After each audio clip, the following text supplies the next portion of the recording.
شروع اللہ کا نام لے کر جو بڑا مہربان نہایت رحم والا ہے۔ جو چیزیں آسمانوں میں ہیں اور جو چیزیں زمین میں ہیں سب اللہ کی تسبیح کرتی ہیں، اور وہ غالب ہے، حکمت والا ہے۔ وہی تو ہے جس نے کفار اہل کتاب کو پہلی لشکر کشی پر ہی ان کے گھروں سے نکال دیا۔ مسلمانوں، تمہارے خیال میں بھی نہ تھا کہ وہ نکل جائیں گے، اور وہ لوگ یہ سمجھے ہوئے تھے کہ ان کے قلعے ان کو اللہ کے عذاب سے بچا لیں گے، مگر اللہ نے ان کو وہاں سے آ لیا جہاں سے ان کو گمان بھی نہ تھا، اور اس نے ان کے دلوں میں دہشت ڈال دی کہ اپنے گھروں کو خود اپنے ہاتھوں اور مومنوں کے ہاتھوں سے اجاڑنے لگے۔ تو اے بصیرت کی آنکھیں رکھنے والو، عبرت حاصل کرو۔ اور اگر اللہ نے ان کے بارے میں جلا وطن کرنا نہ لکھ رکھا ہوتا تو ان کو دنیا میں بھی عذاب دے دیتا، اور آخرت میں تو ان کے لیے آگ کا عذاب تیار ہے ہی۔ یہ اس لیے کہ انہوں نے اللہ اور اس کے رسول صلی اللہ علیہ وآلہ وسلم کی مخالفت کی، اور جو شخص اللہ کی مخالفت کرے تو اللہ اسے سخت عذاب دینے والا ہے۔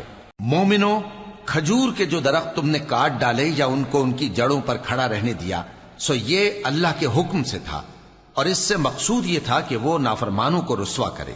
اور اے مسلمانوں، جو مال اللہ نے اپنے پیغمبر کو ان لوگوں سے جنگ کے بغیر دلوایا ہے، اس میں تمہارا کچھ حق نہیں، کیونکہ اس کے لیے نہ تم نے گھوڑے دوڑائے نہ اونٹ، لیکن اللہ اپنے پیغمبروں کو جن پر چاہتا ہے غالب کر دیتا ہے، اور اللہ ہر چیز پر قادر ہے۔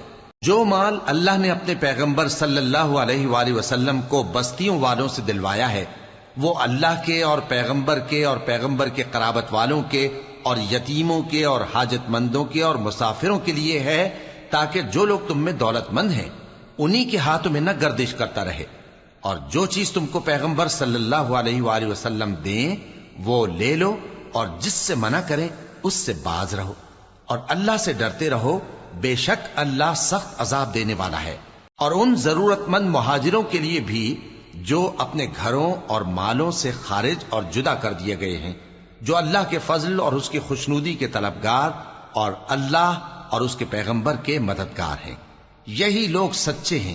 اور ان لوگوں کے لیے بھی جو مہاجرین سے پہلے اس گھر یعنی مدینے میں مقیم ہیں اور ایمان میں مضبوط ہیں، اور جو لوگ ہجرت کر کے ان کے پاس آتے ہیں وہ ان سے محبت کرتے ہیں، اور جو کچھ ان کو ملا اس سے اپنے دل میں کچھ خواہش اور خلش نہیں پاتے، اور ان کو اپنی جانوں پر مقدم رکھتے ہیں، خواہ وہ خود بھی فاقے سے ہوں۔ اور جو شخص خود غرضی سے بچا لیا گیا تو ایسے ہی لوگ بامراد ہیں۔ اور ان کے لیے بھی جو ان مہاجرین کے بعد آئے اور دعا کرتے ہیں کہ اے پروردگار، ہمارے اور ہمارے بھائیوں کے جو ہم سے پہلے ایمان لائے ہیں گناہ معاف فرما، اور مومنوں کی طرف سے ہمارے دل میں کینہ و حسد نہ پیدا ہونے دے۔ اے ہمارے پروردگار، تو بڑا شفقت کرنے والا ہے، مہربان ہے۔ کیا تم نے ان منافقوں کو نہیں دیکھا جو اپنے کافر بھائیوں سے جو اہل کتاب ہیں کہا کرتے ہیں کہ اگر تم جلا وطن کیے گئے تو ہم بھی تمہارے ساتھ نکل چلیں گے، اور تمہارے بارے میں کبھی کسی کا کہا نہ مانیں گے، اور اگر تم سے جنگ ہوئی تو تمہاری ہی مدد کریں گے، مگر اللہ ظاہر کیے دیتا ہے کہ یہ جھوٹے ہیں۔ اگر وہ نکالے گئے تو یہ ان کے ساتھ نہیں نکلیں گے، اور اگر ان سے جنگ ہوئی تو یہ ان کی مدد نہیں کریں گے، اور اگر مدد کریں گے بھی تو پیٹ پھیر کر بھاگ جائیں گے، پھر ان کو کہیں سے بھی مدد نہ ملے گی۔ مسلمانوں، تمہاری ہیبت ان لوگوں کے دلوں میں اللہ سے بھی بڑھ کر ہے، یہ اس لیے کہ یہ سمجھ نہیں رکھتے۔ یہ سب جمع ہو کر بھی تم سے نہیں لڑ سکیں گے، مگر بستیوں کے قلعوں میں پناہ لے کر یا دیواروں کی اوٹ سے۔ ان کے آپس میں بھی بڑی لڑائی رہتی ہے، تم خیال کرتے ہو کہ یہ اکٹھے ہیں، حالانکہ ان کے دل پھٹے ہوئے ہیں۔ یہ اس لیے کہ یہ بے عقل لوگ ہیں۔ ان کا حال ان لوگوں کا سا ہے جو ان سے کچھ ہی پیشتر اپنے کرتوت کی سزا کا مزہ چکھ چکے ہیں، اور ان کے لیے دکھ دینے والا عذاب تیار ہے۔ منافقوں کی مثال شیطان کی سی ہے کہ انسان سے کہتا رہا کہ کافر ہو جا، پھر جب وہ کافر ہو گیا تو کہنے لگا کہ مجھے تجھ سے کچھ سروکار نہیں، مجھ کو تو اللہ رب العالمین سے ڈر لگتا ہے۔ تو دونوں کا انجام یہ ہوا کہ دونوں دوزخ میں جائیں گے، ہمیشہ اس میں رہیں گے، اور بے انصافوں کی یہی سزا ہے۔ اے ایمان والو، اللہ سے ڈرتے رہو، اور ہر شخص کو دیکھنا چاہیے کہ اس نے کل یعنی آخرت کے لیے کیا سامان بھیجا ہے، اور ہم پھر کہتے ہیں کہ اللہ سے ڈرتے رہو بے شک اللہ تمہارے سب اعمال سے خبردار ہے۔ اور ان لوگوں جیسے نہ ہو جانا جنہوں نے اللہ کو بھلا دیا تو اللہ نے انہیں ایسا کر دیا کہ وہ خود اپنے آپ کو بھول گئے۔ یہی لوگ ہیں نافرمان۔